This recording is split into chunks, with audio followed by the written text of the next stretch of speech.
where you'll see the assist ping come down, and Talkers just won't make the rotation to assist his jungler. And I wish that Revolta and Talkers were a bit more cohesive and a bit more on the same page in this tournament. Well, cohesiveness or not, jungler's already the center of attention from both these teams. It's INTZ Esports versus the Saigon Jokers. Elise, Graves, and Kindred already banned out. Clearly both these teams not wanting to give anything to the opposing jungle. I really like this. I like the fact that Graves was taken off the board. I'd like to see Nidalee also hit back. There we go. That means that Gragas is your big competing jungler.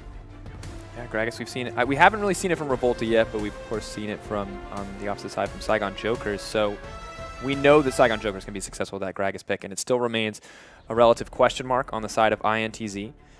Revolta, of course, pretty much good at everything he puts his hands on, but the carry junglers have been much more effective in this tournament. He's also a phenomenal Lee Sin player, and with our champion pool shrinking so much in the jungle, and Gragas obviously looking great on Jinky, could see the possible Lee Sin.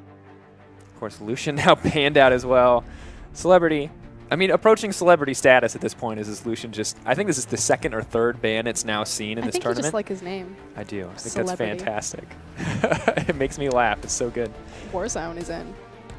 Okay, so this is really interesting. Warzone is a man who played LeBlanc the last time he was here and really, really struggled to make an impact. But he's also not known as an assassin player. He tends to stick more towards those control mage picks. And if he's on the lineup, I think it means we're going to see maybe a little bit slower pace coming in here from Saigon Jokers. Isn't there a fun stat that you have about Warzone where he has never won internationally? He has never won, according to Fish, and double checking, of course, with him Our shortly. resident Our GPL resident expert. GPL, yeah, completely.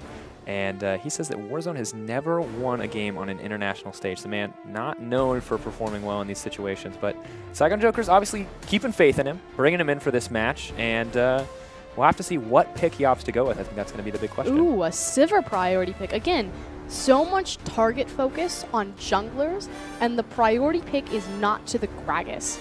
So Revolta obviously very fine to say, no, take the Sivir, give more power away, or take more power away from Celebrity, and let's try to set up our bot lane for success rather than prioritize the limited champion pool that I have left.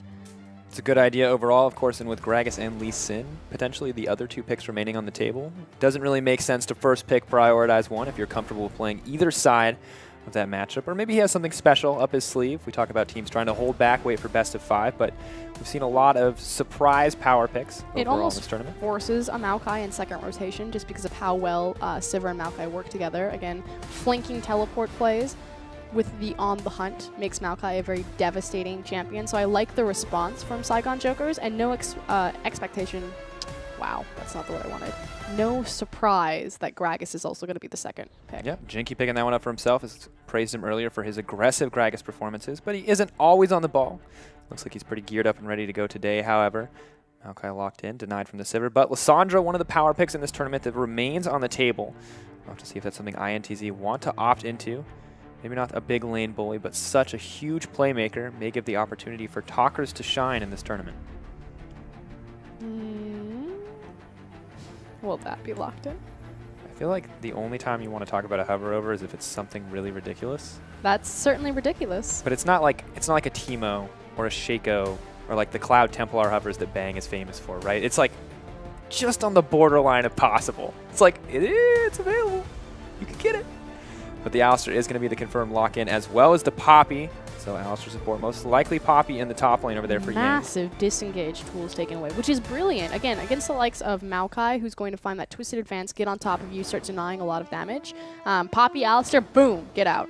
Yeah, so much power too. And we've seen, as you said earlier today when we were talking about the differences between Poppy and Echo as top laners, the Poppy ult can be so valuable in team fights. It pretty much also forces Jinky to prioritize Cask for disengage rather than a hard engage. Because if you have to think, Sivir's going to pop the On the Hunt, they're all going to run towards them, and the Cask, like, it's that split-second decision. If I don't like the team fight that I've now put into, I have to use it as a disengage rather than use it as an execute or a displacement for a solo kill. We'll have to see how we can react to that kind of pressure. He's been very aggressive on the engages and not always consistent on the disengage. Moving forward, though, now Saigon Jokers looking at their second rotation. Really need to define their team comp here. Wow. I didn't expect that one. Callista's still available. I actually completely forgot about the pick, usually seeing frequently banned out this tournament. but it is going to be the Callista and the Trundle picked up here. So Trundle may be going over the support position. Who knows in the barrage of flex picks we've seen come out over the course of this tournament. But the Callista for sure the 80 carry in the hands of Celebrity, and you want to win a game early to mid game, that's an excellent pick to do it. Yep, and again also showing the power that Celebrity's still able to have in this draft phase, despite the fact that Lucian and Sivir were picked away or denied. I'm an avid Kha'Zix player, and I'm getting really excited about this hover over. But only if he plays tank Kha'Zix. Tank Kha'Zix. Yes. You're ruining Kha'Zix for me. No, it's going to be the Lee Sin. I mean, unlikely. I think it's been one of those picks that's been hovered over a lot of small changes to Kha'Zix. He's got the CDR. I was talking to Spawn about this because like his CDR has been changed on the queue. He's able to do it a lot more often. If you play tank Kha'Zix, you get more rotations through your spells, as opposed to trying to jump in and blow someone up. And no. I want the will kill people over and over again. Kha'Zix, I don't care if it's good. I want sweet Kha'Zix. I want action-packed Kha'Zix. But no such luck this time around. Lee Sin going to be picked up here for Revolta, as well as the Azir in the mid lane for Talkers. Strong late game scaling pick, but a lot of pressure for him to perform. I just love doing that. It's solid. I wonder what it sounds like on the Spanish client. I thought about trying to do that with the Yeah, I was like, there's no way we can make that good. No, we're going to put that in the not good column. Okay, so the composition, you have so much disengage. You have great pick potential, a lot of hard engage potential. So INTZ have a very well-rounded composition. The one thing, though, is that Lee Sin or Revolta is going to be your primary bridge champion from early game into mid game. Again, Azir and Sivir are both going to be 3 core items before they hit their big power spike. Sivir gets a bit of a reprieve in that her mid-game power trough, because she's bridging or branching in between the Zeal item as well as the Essence Reaver to the Infinity Edge, possibly armor, depending on how far ahead the tanks get. She can augment her team with the On the Hunt, but otherwise, there's a bit of a power trough and a bit of a window for Saigon Jokers to really abuse INT's composition if they line their stars up. Yeah, and they have a good opportunity to do so, especially with this final Varus picked up for Warzone. It's not the Assassin. It is going to be something a little more controlling, a little more lane. Right in that mid-game, right between the 3-item power spike of Azir and Sivir, right in that window. Got the raw power, and especially with that Trundle Callista bottom lane as well, you got a lot of opportunities to make some great plays here on the Saigon Jokers. They've got everything they want for their style of team fighting, but if INTZ managed to take this late, their comp looks nearly unstoppable. It definitely has a lot of scaling potential, but never underestimate the power of Callista, Trundle, Maokai late. Like the pick potential there, the disengage, the rend power. I mean, Callista's still phenomenal late game. Yeah, maybe not the best at killing those tanks, but very good at killing Azirs. Very good at killing Sivers, of course, not really reliable to try to spell shield out that rend. A big thing of how teams fight against Sivir is making sure that they're not stacking together, especially late game, to give her so much power through her ricochet and being able to crit multiple members with bounces. So it creates this very interesting dynamic of spreading out, which you have potential there with Trundle, as well as the range and reach of Varus. Yeah, good opportunity for setup. Varus, of course, can initiate, start those fights. Trundle can make it easier to land those skill shots as well with that Pillar of Ice. Looking at this game, I mean, it seems like you've got 2 pretty powerful bottom lanes. Do you think we're going to see standard lanes here from both these teams? Powerful in what way? You have an Alistar in one of them. Yeah, Alistar, Sivir. I feel like that's like Sivir's just going to push out, right? But at the end of the day, Trundle Callista seems pretty strong. Yeah, that one's pretty ridiculous. But Alistar kind of walks into a lane. He's like, "This is sweet. I'll see you at level 3, boys." I guess you're right. The young triumphant roar, not quite the best option for early spells, but one that's kind of you're forced to take out in these elongated lanes. Of course, the joke always is that whenever you're laning against Sivir, you're not actually laning against Sivir, you're laning against creeps. Pretty accurate, if there's anything we've learned from Ricochet and endlessly pushing in those towers. So I would like to see a lane swap. I'd like to see a lane swap because it also isolates the mid lane. And if they are able to take down the tower and get a small window where they can kind of walk into Fog of War and get a gank, Varus is fairly easy to gank. We'll also see what Azir decided to go for his Summoner spell. We've seen a lot of teleport Azirs this tournament. Typically against the likes of Varus, you have to take Cleanse, though. Yeah, pretty rough obviously, to force out to take that cleanse. But, yeah, I mean, you completely have to take that summoner spell. We've seen what happens when, with these hard engaged champions, maybe Varus with the ultimate, Lysandra with the ultimate, what happens when you do not have that as an option for escape, because with so many high damage junglers, or in this case, a Gragas who can just cask you right back in, or a Lee Sin who can kick you right back out, I mean, you've got a lot of opportunity to set up these plays to shut down this mid lane. And I think mid lane may be the center of attention here, because if the Varus gets ahead, it's pretty tough for Azir to do much of anything. I feel like it's actually just going to be neutralized, but there definitely is kill pressure either way. I'm going to agree with that one. But it looks like we finally got into game. All right, ladies and gentlemen, here we are. INTZ on the blue side, Saigon Jokers on the red, gearing up for potentially our last game of the day as we look forward. Bottom lane already moving in. The Trundle spotting out that ward. Celebrity, one of the people we have to keep our eyes on. Good old Revolta getting aggressive. But no one trading too many blows yet. Vision already putting down into the jungle at least a little bit. Looks like we may have that lane swap as you called out.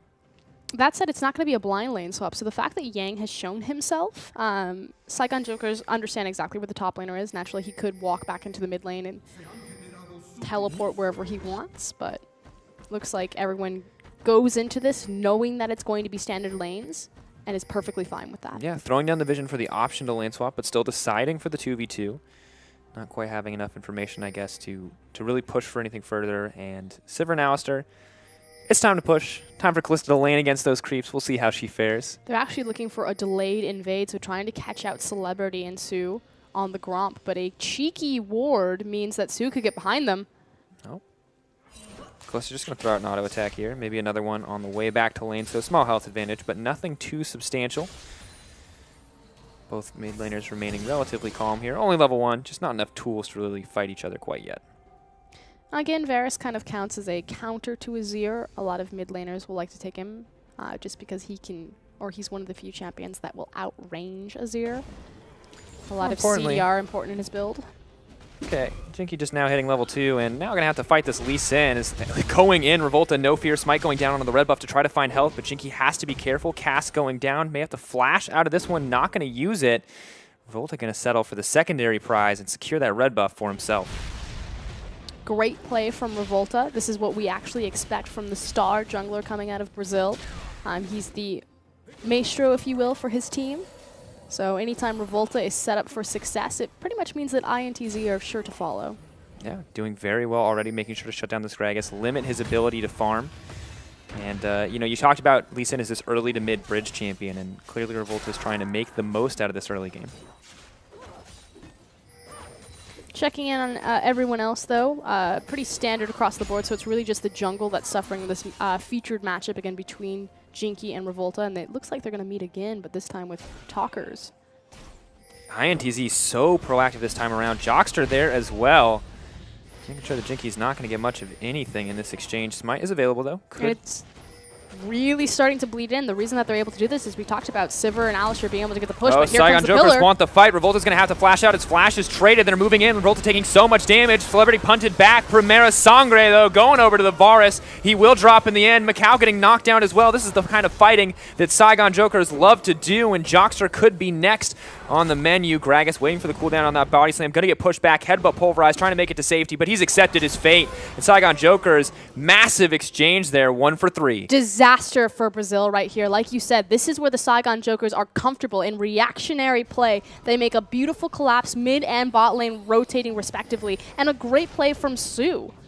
Just so solid overall. Celebrity getting in, getting aggressive. Unfortunately, Joshua kind of fumbling on the headbutt to knock Celebrity out. He will still go down at the end of the day, but Saigon Joker's getting everything they wanted, and while Gragas may have been scared earlier, he's probably feeling a lot more confident as he's now finally able to secure that blue buff. Yeah, he was also one of the primary beneficiaries. Wow, I can't speak today. Thank goodness I'm not a shoutcaster. As well as Varus in that mid lane, 2-0-1. And 1-0-2 on the mid laner and jungler respectively. And like you said, any deficit that was created in that early game has pretty much been compensated for. Yeah, and exactly the situation. We talked about mid lane mostly being neutralized by both sides wanting to just farm out. But Varus has 2 kills now, and I feel like that may change the flow of mid lane, is not only has he picked up the tier, but the Caulfield's Warhammer as well. That's pretty massive, which means that Talkers is going to have a pretty bad time in that lane. Just needs to hang on and farm it up. Additionally, Macau taking a lot of damage here. Boomerang Blade, though, going to make that trade back in his favor as Celebrity tanks the full damage on that one. Cute little Thunderlord's Alistair coming up. So you saw the interaction on that Keystone. It's cute because the Trample passive from Alistair can proc that. Interesting option. Maybe just a little bit more aggressive here in the bot lane. No, I love it. Decent amount of damage. Talker's trading actually pretty well, but it's blue buff versus red buff here in the mid lane. Warzone picking that one up during the fight. Talker's donated his from his jungler. Oh, man, Varus is so oppressive. Those Qs landing, making sure that he can dish out as much damage as possible, and Azir's going to need to heal up if he wants to stay comfortable in this lane. Warzone getting pretty cheeky, though, firing from Fog of War. Hitting this mark, too. That's about a third of Azir's health down. Finally hitting level 6. A little bit of health gained off that level up, but has to be careful as they move forward, especially once Azir hits that level 6. Cleanse not available for Talkers for at least another minute, it looks like. So, you know, could be in a tough spot here if Gragas makes his way into that mid lane. Oh, definitely. Checking in on other itemization, though, we do have the Recurve Bow picked up for Celebrity, so he will be returning to that lane with a bit of a power spike, but check out where Revolt is standing. He wants it. He's hungry for blood. Looking for an opportunity to shut down this spot lane. Jaw's theme seems to be the only appropriate action here. Celebrity only level 3. Headbutt Pulverize. Here comes the level 3. There's that Thunderlord you love so much, and Celebrity's starting to hate it. He's going to get dropped in an instant. The Trundle's running for his life. Gragas is on his way to try to save the day. The Pillar keeping him safe. Cass can offer the disengage, but INTZ with the clean kill. Though. Does he? Oh, Lee Sin still chasing, going further in. Volta, has he overstayed his welcome? Just going to hop back to Jockster. But you have to know that that's coming. The fact that Celebrity and Sue burned both their flashes in the previous jungle skirmish meant that they were easy picking, so good job from Revolta to recognize where his team could make plays on the map. Yep, once again, the proactive play we've come to expect from him. We've come to expect from both junglers, quite honestly. So Revolta getting a bigger advantage over to Sivert here. 2-1 now her scoreline. 53 farm to 25. What did I miss? When did that happen? That is a 30 CS discrepancy. Okay, so reminder, who got the early rotation on the initial jungle skirmish? It was Alistair and Sivert using that pushing advantage. They rotated over. Yes, there was a good collapse from Celebrity and Sue to pick up some assists on the back half, but they've spent so much time being abused or out of this lane that she hasn't gotten to farm it up, and that's why you see that discrepancy. It's a pretty massive discrepancy, too. That's Longsword, BF Sword, Cole, Doran's Blade versus simply a Recurve and a Doran's Blade. Calista may be able to trade okay. Let me shorthand this for you. Siver's real big right now, and Calista's real not. Real not. Real not. Celebrity trying to get big. One creep at a time here, unfortunately, as he starts to suffer a little bit in this bottom lane. Sivert not getting too aggressive yet, as the tanks, they're living in their island. They're trading blows back and forth. Yang. You don't have any mana, buddy. That's pretty rough. There comes the ultimate from Poppy. Maybe he's going to look to chase this one. Flash back to try to knock this up. Gragas is on the way, though, so Ro may be able to make it out. Suddenly, the Poppy's in enemy territory, and it's looking a little bit rough, but Maokai has to be careful on this one. Yang running to safety. Calista on the way as well. I don't think Yang's going to make it out. Varus looking to collapse. Poppy doesn't have the flash earlier either. Does have the TP. INTZ have just left Saving Private Yang to his own devices. They're collapsing onto the dragon. Azir's like, I'm not rotating for that. They're giving up. Nope, they're not giving up. Celebrity trying to get aggressive here. He's running forward. Yang's going to go down, but so much time wasted. It's the wall bang. Not going to get any more. It's a little slow. Poppy's going to drop. Meanwhile, INTZ have 3 members on the bot side and are descending rapidly on this bottom lane turret. Yeah, they're looking for the objective. It looked like it was going to be the dragon, but like you said, could possibly look for a tier 1 tower. They're standing and they're waiting for Trundle to walk in and to find someone caught out. Here we go. Talker's ready. Hungry, a little bit hungry for blood here. Level 8. TP is available for Ro. He is alive, whereas Yang is dead. So the top winner from Saigon Jokers can be available. Revolta, level 6, ready to use that Dragon's Rage to kick in here. No TPs quite yet as the wave crashes into the turret. Macau actually zoning out as Revolta is focusing down this tower. Varus does have ultimate though. Sue waiting to use that pillar. Will be off cooldown in just a moment. Poppy now heading up to top to grab some farm, but no engage on either side. And frankly, nothing gained. Good chip damage from INTZ as Revolta's now caught. Has going to have to ward hop his way to safety there. Has to be careful. Has to respect the explosive cask. Thought about protecting that pink ward, but now just backing away as Celebrity continues to farm up. Macau putting so much pressure down, but doesn't have the tools anymore to dive out this tower, which means that Calista should just be good to farm up here. Still have to underline. The only thing really gained off of Yang's crazy journey was a CS advantage on Sivir. It's now opened up to about 40, 80 to 43 between those two. Yep, and of course it means a little bit less CS for the Poppy, but the difference between 10 CS in the top lane and the 40 CS differential here in the bot lane is absolutely massive. Real big. Real not. Yeah, pretty much. I think there's not really any better way to explain it, but Gragas may be hoping to balance this out. Size his 80 carry up a little bit. Revolta more than comfortable to deny that opportunity. Neither jungler knows the other is there yet. Joxer potentially in trouble. Doesn't have level 6. No options to go in. Here comes the Gragas. Here comes the Lee Sin. You have to watch that Dragon's Rage. Great disengage. Fate's Call pulling him to safety. Macau potentially in trouble. TP coming in. Joxer so low. It is going to get canceled out by the Poppy on the top side of the map. Great stop there from Yang, but INTZ barely making it out of that one alive. It was the belly bop CC that really saved Saigon Jokers right there. As Miko now caught. Su not done yet, but unfortunately he may have wanted to. Lee Sin looking for blood here. Gonna flash in. There's the Sonic Wave, the resonating strike, and the kill drops in the favor of INTZ. Just frankly greedy from the Saigon Jokers. You had already won the engagement, so why look for more? As now in the top lane. Made a play on the bottom. It's time to replicate it on the top. Here comes the Azir, hungry for blood. Ro trying to find his way to safety. He's gonna get the kill. What a fumble here from INTZ. Talker's way too late to the party. We'll make it a 1-for-1. INTZ still find advantage, but what a fumble. I like the mentality here from INTZ to try to make more plays around the map, especially because Warzone has such a strong advantage in the mid lane with the item, with the early kills picked up and the item advantage. But just slightly miscommunicated, a little bit poor execution of just not waiting for Azir to appear on the top side. Yeah, overall maybe not the best, but despite the item advantage that Varus picked up, there's still about a 10 CS lead given over to Azir, in addition to now 1 kill. So, few options there. Of course, Nashor's Tooth coming out, fully finished up, whereas Varus still working with bits and pieces here. Now finishing the Man Immune when he finally gets the chance to back. Checking quickly in on the map right now, we do have a bit of an organic lead coming out of INTZ. Again, this was just frankly won in the jungle and transferred into the lanes. Saigon Jokers have done well in kind of their signature reactionary collapsing plays, but we'll see if Jinky can keep up with Revolta and with INTZ's more cerebral and cleaner macro movements. INTZ looking to keep that status quo going as the macro movements have offered them an opportunity on the top side. Dragon's Rage to kick him out. Ro, no hope left as he's starting to burn down. The tree's going to drop top tower next on the list. And this is what we were talking about. Jinky slow to the rotation. You see that Gragas is on the top side but not able to get there in time for the tree. And more importantly, Warzone with such an early advantage hasn't left that mid lane. Not spreading around his wealth. Yeah, and slowly actually continuing to fall behind in CS. Revolt. Little mind game there. Quick hop in, hop back. Don't let him know what you're thinking as Jinky does opt to back off here. He's going to have to use the explosive cast to disengage. Still a few hits going down onto the tower as Joxter will ult to keep himself safe. INTZ continuing to grow their advantage. Now 3K gold in the lead. Su's looking for something, but there's no way. Perpetually thirsty for action here as he's moving in now using level 6 to subjugate. Revolta knows better than to take that fight and is just going to back off here. We'll see if the Saigon Jokers can get anything out of this. Obviously moving their duo to the top side of the map.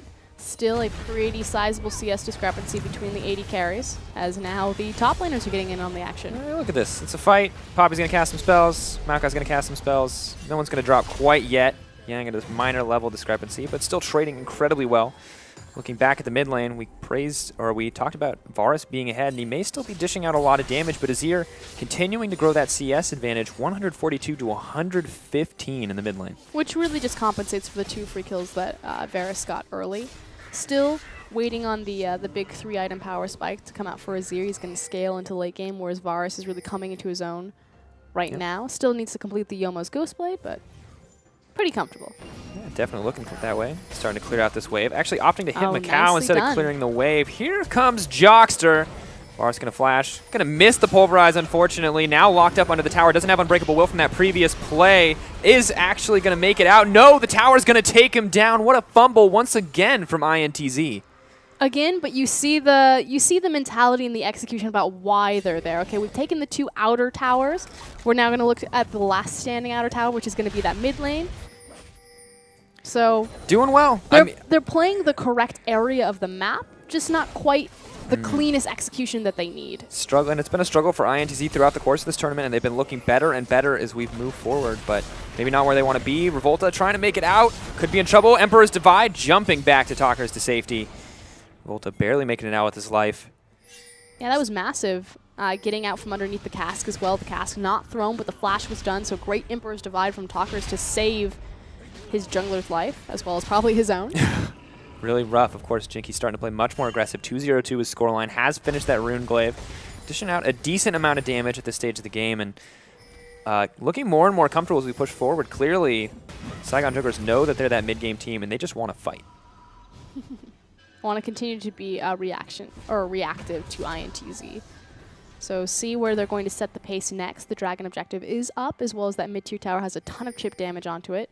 They seemed keen to break it before, as Sivir's rushing back down that mid lane. So we'll see if they continue to consolidate farm between Azir and Sivir in the hopes of sieging that objective. Definitely an option as they push forward. Of course, still a 3K gold lead just about for INTZ. Jockster getting stunned up here. Gragas going to get locked up as well, but here comes Talkers looking for a fight. Yang on the side. Flash going to knock him. Not going to find the wall, though, as they start to back up. There's the Poppy ultimate used, and INTZ immediately backing off. Yang, very aggressive. Unfortunately, doesn't find the stun on the end of the heroic charge. But I like to see him pull out his pocket Poppy. He's normally a carry-oriented top laner, but is very comfortable on this Bruiser champion, as with all of the aggression, they will finally push that last outer down. Yep, continuing to maintain that gold lead at a little more than 3K now. Start to push forward. Azir setting up a turret of his own just to make sure he's safe to push out this lane. And Revolta always trying to find greater advantages, but I feel like Sue is more than happy to just walk in there and shut him down every time. No, completely agree, but with the advantage in the mid lane, it means that they get in, they get to cheat back through the river, get the edge on this dragon positioning. This is, of course, going to be the first dragon of the game. Relatively late by the standards we've set up today, but INTZ going to secure it with ease. First dragon of the game. Probably not looking for a 5-dragon win con, but more than happy to have that small scaling addition to their AD and AP. Now it comes down to quickly resetting positions, spending your global gold that you acquired by taking down the last standing outer, and then prepping side waves. You see that the assist ping goes down onto the Rift Herald. They still have quite a sizable window to take that one down. And then it's a question of where does this Rift Herald be used and which inner is it going to siege? Are they going to give it to the jungler just to quickly continue to farm up his levels and his power? Are they going to give it to the AD carry and maybe put it into the top lane? A lot of options here on the side of INTZ. The flexibility to execute how they want, as they have a pretty sizable lead. Saigon Jokers not quite so fortunate as the Kalista. Still trying to catch up in here and farm. Doing okay. Once a 40 CS discrepancy, now down to only 20. INTZ setting their sights on the top lane on that Rift Herald that they pinged out earlier. Saigon Jokers, though, also walking into the river. You do have the completed Hurricane for Kalista, like you said. Short up that CS discrepancy. Bit stronger this time around, but still looking on that major 2-item power spike before Celebrity's really going to be comfortable in these 5v5s. Definitely needs to be, as we've talked about, one of the star players on the Saigon Jokers lineup. Really not the guy you want to be behind, but Macau may have overstayed his welcome. Quick trade of cooldowns, though, and Sivir gets to use on the, or has to use on the hunt much earlier than she probably wanted to. But the thing is Sivir's up there setting up the top wave, so it tells me that INTZ want to move this Rift Herald and continue to siege the inner top tower. Lars hoping to steal this. Not going to get the opportunity to. Somebody there to back him up. A lot of teams posturing potentially for an engage, but both sides are going to back up Rift Herald over to INTZ. See how he uses the increased movement speed as well as empowered recall to continue to farm his jungle, or if he's going to move it into any sort of lane. Can move it into the mid lane right now to try to neutralize this siege. Definitely an option. Is going to do so, it looks like. Setting his sights instead on the Raptor camp. There are no Raptors. Are there? He's there. They must have just spawned. I didn't see them on his map. Yep. Just in time for him to get there, making sure that even if he's there to defend mid lane, he still has the option to pick up some farm along the way. Ro getting a little bit more confident in these trades. Still, at the end of the day, going to be that tank fight. The wet noodles slapping each other back and forth. They're collapsing on bottom quite quickly. Nope. Now they've decided to back off because it was a smart read by Ro. Knowing that Lee Sin was on his way down, doesn't want to mess with the Poppy anymore, disengages. Pulling the wave back into his creeps, making sure that he can push out relatively safely. INTZ using that opportunity to back out here. Warzone continuing to push the mid lane. Staying about 20 CS behind, though, so Talker's doing very well to keep up that advantage and now has 2 items. Not quite the 3-item spike we talk about, where Azir really starts to become very oppressive. It's where Azir starts to do a lot of his damage, but right now with the Nashor's Tooth as well as the Rylai's, he has so much utility built into his kit, because naturally those Sand Soldiers can proc your Rylai slow. Yeah, and of course the buffs to Rylai's this season have been very favorable for Azir. Moving forward, Ro having to leave his own jungle as once again INTZ collapsing on the bottom side. Top side, Celebrity continuing to farm up, now faced with the Poppy from Yang, making sure he can't take it any further. And blue buff secured by INTZ. They do have a numbers advantage on this bottom side of the map as well as the creep wave control, so see if they're going to snowball this or move it over to this bottom side tower. Not quite looking to force that one down. Saigon Jokers, we praise them as being a responsive team, a reactive team, and they're being exactly where they need to be to stop any further pressure. But this is also what we wanted to see from INTZ. You know, cleaned up their early game, no longer looking for these very risky skirmishes, playing a very patient, cerebral, pretty much playing the map and not the Saigon Jokers, which I think is exactly how you beat such a bloodthirsty and reactionary base team. Definitely, although Revolta may be hungry for blood of his own. Hovering over that wall, waiting for the kick. They have control of both the mid and the bottom wave and really deep triangle vision through pink wards. Oh, Poppy. That's the flash wallbang from behind, instantly grabbing that one. Moving forward, though, Talker's potentially in trouble. Excellent Emperor's Divide, and suddenly Saigon Jokers are all in the funnel. Alistar looking for an opportunity to go in. Yang getting pushed back. Pull back on the Fate's Call, thrown right back in, but Gragas is going to drop as well. Massive team fight for INTZ, moving into the tower. Ro is kicked back. That's the double kill for Sivir, looking to make it a triple as Talkster tanks up the tower, and he's going to drop as well. Double for Lee Sin, double for the Sivir, and massive fight for INTZ. Beautifully orchestrated from INTZ. What I was just about to point out as they're now marching towards the Baron after that ace is that they took so much time to move into the blue buff of Saigon Jokers and to place really deep triangle vision, but they did so with pink wards to make sure that they kept Saigon Jokers blind and then manipulated the side waves, the bottom wave as well as the mid lane, trying to catch the Saigon Jokers cheating through their own jungle and find a pick.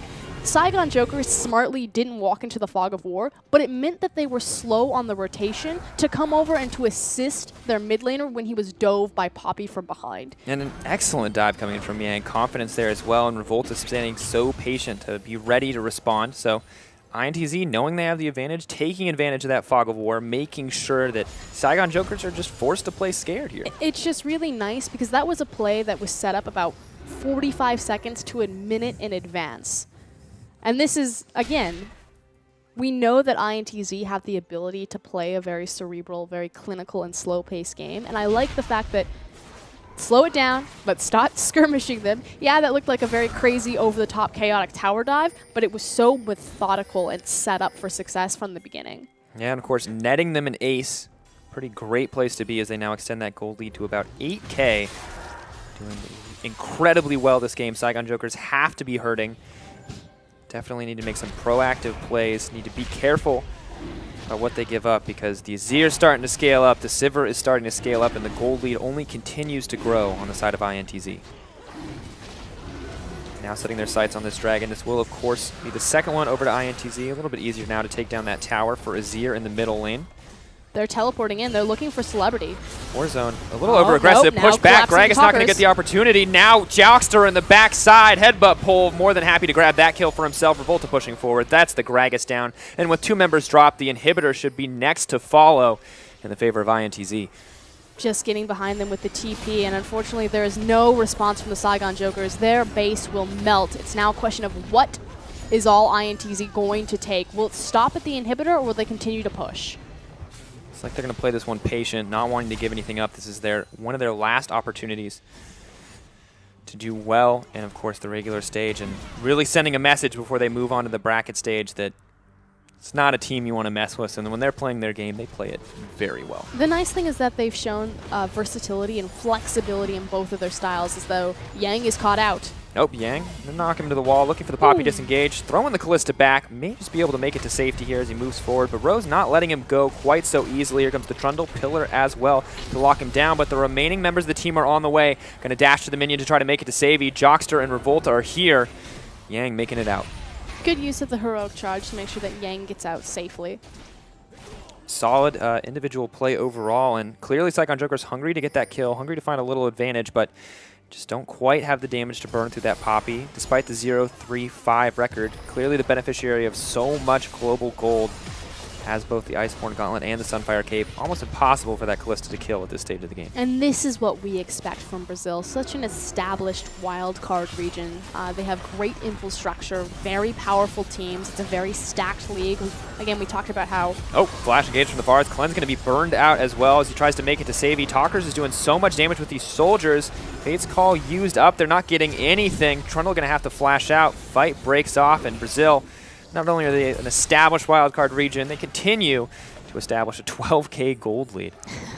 I was going to say, there's no reason this should just be a free inhibitor. I don't think they're going to go aggressive there, but... Burning Saigon all their Jokers. cooldowns. I mean, Saigon Jokers realistically can't contest. At this point, as Poppy goes in, going to knock the Gragas right into that wall, burning through his health so quickly. Second inhibitor going to get knocked down. Favor of INTZ. Oh, Talkers, not quite getting the Azir sec, but we'll make sure that that is in their favor. Ooh, excellent Zanyas to deny that Maokai's entry into the fight. Now could potentially be in trouble as Revolta's starting to get burned down, thrown back into the tower. INTZ still doing incredibly well in the team fight as Macau and Talkers are safe. Saigon Jokers are hungry for more as they push forward. Callista dishing a decent amount of damage. Yang going to knock the Gragas back, now looking to turn the fight. He will eventually retreat. INTZ using that Azir tower to retreat to safety. But they get what they came for. In the end, after all is said and done with that Baron, it's going to be 2 inhibitors as well as a ton of free kills for the side of INTZ, and they are running away with this gold lead. They did get the, what Rusty likes to call the Baron inhibitor, the one opposite the Baron pit, so should this game go to a second Baron, they have great pressure points to play on the map and to make sure that INTZ have some tough, or excuse me, Saigon Jokers have some tough choices to make. I think all the choices are tough for Saigon Jokers at this stage of the game. Everything feels so weighted against them. The 12K gold lead, the 2 inhibitors down, the mounting pressure on the map and on their team as a whole. Really felt confident coming into today and looking a little bit caught out, or out of sorts in general. 13-8, the kills are so close, but the gold is just so massively in favor of INTZ. Because again, it comes down to INTZ prioritizing playing the map versus playing the Saigon Jokers. Working out very well for them. Revolta, rest of the team. This is a terrifying trio to run into. Yeah, and Revolta living up to his Lee Sin expectations. 4, 2, and 7 has been putting on a dominant performance and is now looking for more. Looking back, of course. Oh, he wants it. Yeah, he wants that kick. He's looking for blood here, and Warzone has to respect it because the Lee Sin is just so strong. Super creeps pushing in on the bottom side. Someone is going to have to respond to those, and it means that INTZ will get this tower uncontested. This is the last bastion for Saigon Jokers on this inhibitor tower. They have to fight here. They cannot afford to lose another inhibitor. They have a small reprieve where the creep wave has spawned in front of their Nexus tower, so they're not immediately concerned with the super creep wave, but the next one, surely, they need to pull the trigger. Volta taking a little bit of damage, but not enough to make a huge difference. Has the Sterix gauge in addition to the Dead Man's Plate, so that's pretty tanky for him. Yang looking for the flank. They know that Saigon Jokers has to fight here. They're ready to punish if they do. Poppy going to knock the Trundle out. This is their opportunity. They're just going to burn down the tower. The arrow from Varus misses, but Saigon Jokers take the fight anyway. Macau's blown up in an instant. Great start for Saigon Jokers, but Revolta is kicking them back, and Talkers is doing his best to dish out damage, but INTZ appear to be falling in the fight. They've overstayed their welcome. Revolta next to fall. Yang could be on the menu as well as they push in. Su making it back from that initial Poppy disengage as they push forward. Azir now dishing out some damage as well, and a bit of a fumble from INTZ. And that was exactly what the Saigon Jokers needed. Yes, it took a little bit too long of the window that they do sacrifice a single Nexus tower, but they stave off INTZ and buy more time for their 2 inhibitors to come back up. Definitely a few more fights like that, and they may be able to balance this game out once again. INTZ remain with a massive lead, still at 11K in their favor, but Saigon Jokers making some moves in the right direction. And really just confident play from them, despite falling so far behind. You said that they had to fight, and they made it happen. Big important thing is that the mid inhibitor has come back up, so they're just dealing with that Baron inhibitor on the opposite side of the map. Teleport is available, so the Saigon Jokers still have some options in stalling this game out. Yeah, of course, Baron is Vivo, so ready to take that one any moment. In China, it's long. Nice. Yep. I feel like we should always spectate another language of clients. I feel like it makes things that we normally see much more special. I feel like I'm much more excited about Baron being Vivo. I think that just means live. I think it does too. I mean, clearly it does, right? That's the translation, but it's special to me. I wasn't gonna call you out. But yeah, not my finest moment there. Well done, sir. Pushing in, of course. INTZ just centering the attention around that Baron, as you said. That is the Baron inhibitor on the bottom side of the map. Now a little bit more pressure here. Road does have TP, is relatively safe. Saigon Jokers, though, still have to play pretty far back. Trying to recover. I'm not feeling very Vivo right now. It's okay. Here we go, though. We've got Ro on the bottom side of the map. Like you said, trying to stave off the super creep wave, waiting for that inhibitor to come up, does have the TP. So right now, INTZ are just trying to get him to burn it or to find a massive pick. Once they have that, then the game is completely in their control. Without a doubt. So really just a single misstep from Saigon Jokers is all it will take to end this game in the favor of INTZ. But it may be the misstep from Revolta that costs INTZ here as they start to push forward. Moving in, Revolta going to drop. They're still looking for the team fight anyway. INTZ just do not care as they start to push in. TP from Maokai on the backside. Talkers is going to have to respect that one. So is Macau, but he's all alone with those two carries, and his health bar is getting ripped down. Poppy just will not drop. She is simply too tanky. Maokai getting dropped out. No, Saigon Jokers, despite finding the pick, it's just not enough. INTZ are too far ahead. Gragas, get out of the base. It belongs to INTZ now as they look poised to end this game. Talkers, where have you been this entire tournament? That's the performance that we expect. I talked to all the Brazilian experts. They're like, yeah, Talkers can step up. He can carry. He's incredibly flexible, massive champion pool. And frankly, he was a bit of a disappointment for me coming into IWC. But that last team fight, that Azir performance, that's what I expected. Well, you get the Azir performance, and now INTZ are going to get the win as well. A great way to close out their regular stage performance here to move into brackets. But with this, there are going to be two tiebreakers. INTZ winning this means Supermassive and Hard Random have to go head-to-head. So two possible tiebreakers. So the tiebreaker we're going to see is Supermassive versus Hard Random, and the winner will play INTZ.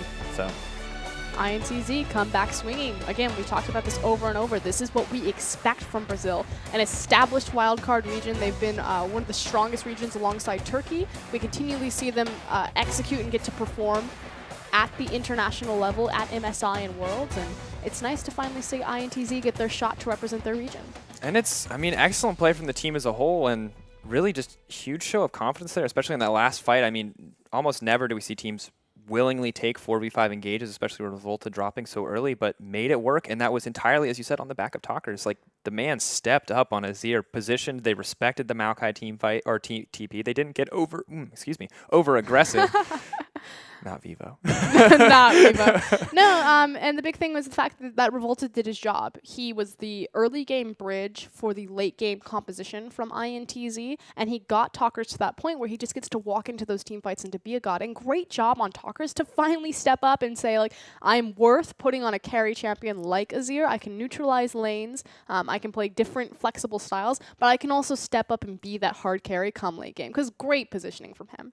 Yeah, overall, and I think, I mean, they have to be feeling good after that one. It's just such a confident win from INTZ, once again performing where a lot of people expected them to, and where they kind of falled flat in the first couple days. A little slow to the punch from the tournament standard, but INTZ finally showed up. Okay, this is what we expected. Yeah, and I think, I mean, if they continue to perform like this, they're very well positioned to do well in the bracket stage. We'll have to see how they fare in the best of 5 overall. Of course, tiebreakers coming in are going to decide a lot about seeding here at the top. The bottom of the table has been figured out for us here to end the day, or to start to look towards the end of the day here in the regular stage. But the top is very messy. So many teams that we thought at the beginning of the tournament, Hard Random would be at the top. They would without a doubt be the first place team, and now it's looking a lot closer. But the thing is, at the start of the tournament, like once we saw Hard Random play, okay, these guys, they came to play. They're performing really well. No no surprise that they continue day after day to perform. But coming into the tournament, I don't think anyone really expected SIS or CIS to perform as well as they did. Everyone says, okay, Brazil, Turkey, even Japan's looking really strong. No one's talking about CIS and them coming out of nowhere and just dominating And people. To be fair, they really should be. They're a team that is very quickly, or a region actually as a whole, that's very quickly making a name for themselves, so they continue to do incredibly well on the international wildcard stage, going to IWCA, of course. Kira, that 1v1 sort of master, I mean, he performed admirably, and I think that as as they move forward, they're going to continue to grow as a region, and they just have to keep it up. Whereas, I mean, Japan's fallen a little bit flat. Brazil is struggling to make an impact, and Hard Random don't ever seem to struggle with those same problems. Slow start, strong finishes across the board, but this is what's super exciting about kind of round-robin style of play like this. Yeah, of course, we are going to have a few more games today. Tiebreakers to sort out, and we'll be right back with those after a quick break.